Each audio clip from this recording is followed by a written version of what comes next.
राजस्थान की ओर से डॉक्टर श्यामा प्रसाद मुखर्जी की 125वीं जयंती के अवसर पर जयपुर के प्रतापनगर छात्रा युवती सम्मेलन का आयोजन यहां पर किया गया।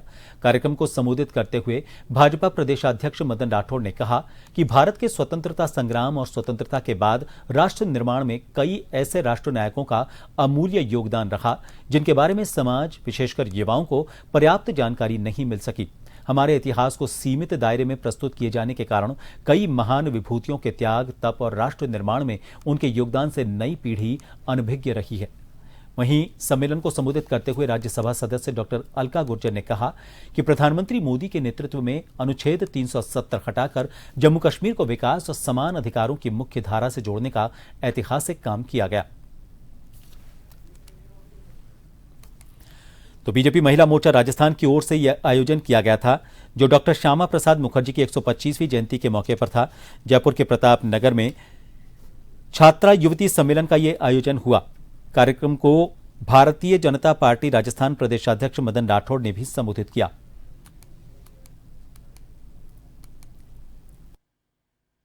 आज़ादी के बाद में बहुत सारे राष्ट्र नायक थे जिन्होंने आज़ादी के लिए कंट्रीब्यूट किया, उनका योगदान रहा, लेकिन समय के साथ में हमें बहुत सीमित उसकी सूचना दी गई। लेकिन आज जो हमारा कार्यक्रम था उसका उद्देश्य यही था कि ज़्यादा से ज़्यादा लोगों को मालूम चले कि स्वतंत्रता के वक्त किस तरह से अपने अपने क्षेत्र में रह करके लोगों ने काम किया। आदरणीय श्यामा प्रसाद मुखर्जी जी ने जिस तरह से मैं कहूँ, अगर राजनीतिक बलिदान पहला हमारे स्वतंत्र भारत का किसी का अगर कहे हमारे देश की अखंडता के लिए, तो आदरणीय श्यामा प्रसाद मुखर्जी जी का था।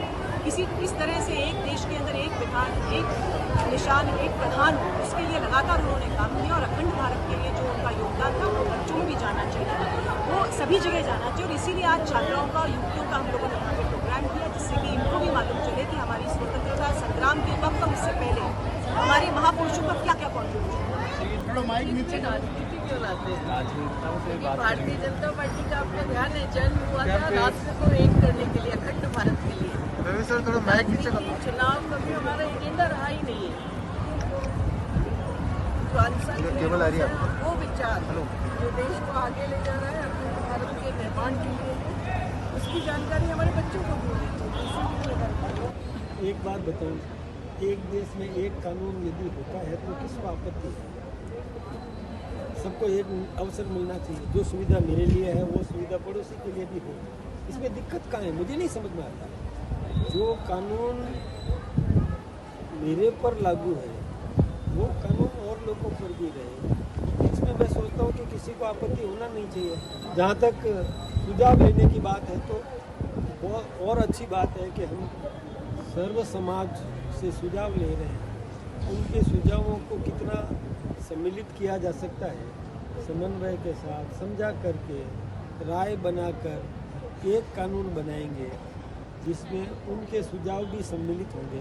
कांग्रेस के लोग भी सुझाव दे, आपत्ति का है, दो ना सुझाव दो। अब वो इस पर भी ऐतराज़ कर रहे हैं। मुझे तो ये समझ, उनको ऐतराज़ करना, इसलिए हर बात पे ऐतराज़ करेंगे, ये ठीक बात